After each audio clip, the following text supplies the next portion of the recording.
দাড়িওয়ালা দেখলেই উড়িষ্যার গুটখাখোরদের মনে হচ্ছে তারা বাংলাদেশি। তারা যথারীতি প্রমাণ দেখিয়ে দিচ্ছে, তারপরেও বলছে এরা বাংলাদেশি।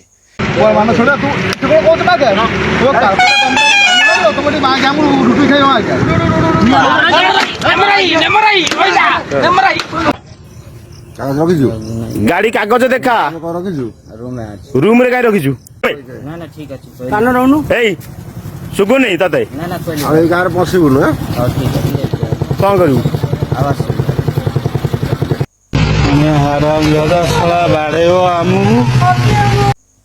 তোরা কে আইন হাতে তুলে নেওয়ার? বাংলাদেশি হোক, অনুপ্রবেশকারী হোক, যেই হোক, ওখানে দাঁড় করিয়ে খবর দিয়ে প্রশাসনের হাতে তুলে দাও। তা না করে গুটখাখোরগুলো নিজে আইন হাতে তুলে নিচ্ছে। আমাদের ভারতবর্ষে আইন শৃঙ্খলাকে নষ্ট করতে চাইছে এরা। আপনাদেরকে আমি একটা ভিডিও ক্লিপ দেখাচ্ছি, যে ভিডিও ক্লিপে আপনারা পরিষ্কার দেখতে পাবেন এরা শুধু পশ্চিমবঙ্গের বাসিন্দা বলে গালাগালি করছে। মমতা ব্যানার্জি এখানকার মুখ্যমন্ত্রী, মমতা ব্যানার্জির নাম ধরে গালাগালি করছে।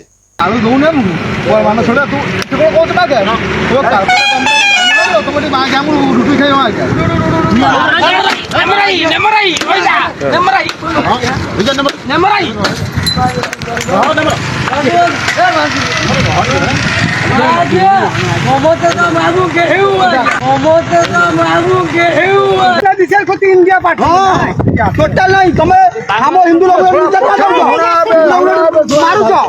বীরভূম ডিস্ট্রিক্ট থানা নলাটি, বীরভূম ডিস্ট্রিক্ট থানা নলাটি, মহকুমা রামপুরা, সদর শিউড়ি, শান্তিনিকেতন, বোলপুর। ভালো করে কথা না কোন আনিসুর রহমান। এবার তুমি আমার নাম্বার নিও, তুমি চাষ করি নিও। ওড়িশা ছাড়, তুমি সেই কলিকতা যাও, মমতা দিদি পাখে শোইব। ওড়িশা আসে না, ওড়িশা সরকার চেঞ্জ হয়ে যাচ্ছে।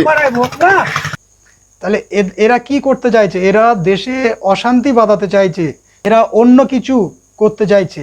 আর এই গুটখাখোরদের পা চাটতে চাটতে আমাদের বাংলার মিডিয়াগুলো গুটখাখোরদের পা চেটে বেড়াচ্ছে। তারা এইগুলো দেখতে পায় না, এইগুলো খবর করতে পারে না। তারা বাংলাদেশের আগুনকে এখানে এনে জ্বালানোর চেষ্টা করছে। আমি ভারতের একজন নাগরিক হিসাবে আমি ধিক্কার জানাচ্ছি। বাংলাদেশে যেমন যে ঘটনাগুলো ঘটছে, যেগুলো মেনে নেওয়ার নয়, তার প্রতিবাদ করেছি আগের ভিডিওয়। এই ভিডিওয় আমি এই গুটখাখোরদের প্রতিবাদ জানাচ্ছি। আমাদের দেশের প্রধানমন্ত্রীকে অবিলম্বে এই সবগুলো বন্ধ করতে হবে। যদি বন্ধ না করা যায়, আগামী দিনে সারা ভারতবর্ষে ওই বাংলাদেশের আগুন এরাই জ্বালিয়ে দেবে এখানে। আর এই গুটখাখোরের পা চেটে চেটে আমাদের বাংলার মিডিয়া যারা চেল্লাচ্ছে, মানুষ একদিন এদের উচিত শিক্ষা দেবে। আমি নাম করে বলতে পারি, আমাদের কলকাতায়ও গুটখাখোররা কিন্তু ঘুরে বেড়ায়। উড়িষ্যার গুটখাখোর, উড়িষ্যার যে কোনো গুটখাখোর আমাদের পশ্চিমবঙ্গে ঘুরে বেড়ালে আমরা আগামী দিনে তাদেরকে কিন্তু এভাবেই চেক করতে থাকব। আমি আমাদের বাংলার মুখ্যমন্ত্রীর কাছে অনুরোধ করব, আপনি ভিডিওগুলো দেখুন, ভালো করে দেখে কঠোর ব্যবস্থা নিন। এই গুটখাখোররা আমাদের পশ্চিমবঙ্গের বাসিন্দা বলে কিভাবে হেনস্থা করছে, শুধরে যান, আইন হাতে তুলে নেবেন না। অনুপ্রবেশকারী বাংলাদেশ যদি কোনো মুসলমান এসে থাকে, তাদেরকে দাঁড় করিয়ে রাখুন, তাদেরকে প্রশাসনের খবর দিন, দিয়ে প্রশাসনের হাতে তুলে দিন। আইন হাতে তুলে নিলে আপনারা সবাই বেশি বেশি করে ভিডিওটা শেয়ার করে আমাদের দেশের যারা আইন শৃঙ্খলা দেখে তাদের কাছে পৌঁছে দিন। অতিরিক্ত বাড়াবাড়ি হয়ে যাচ্ছে না? উড়িষ্যায় মুর্শিদাবাদের তারা ডকুমেন্ট দেখাচ্ছে, আধার কার্ড দেখাচ্ছে, তারা বলছে এসব 4G আধার কার্ড হলেও প্রশাসনের হাতে তুলে দাও। তা না করে নিজেরা আইন হাতে তুলে নিয়ে দেশের আইন শৃঙ্খলাকে কিভাবে নষ্ট করছে, দেশের সংবিধানকে নষ্ট করছে, দেশের সংবিধানকে অপমান করছে এরা। আমি দেশের নাগরিক হিসাবে আমি সরকারের কাছে অনুরোধ করছি, এদেরকে কঠোর ব্যবস্থা নিন। সেখানকার পুলিশগুলো আজকের ঠুটো জগন্নাথ হয়ে বসে আছে,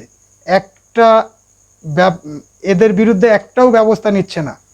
অবিলম্বে এদেরকে কঠোর শাস্তি দেওয়া হোক, নিজে আইন হাতে তুলে নেওয়ার জন্যে।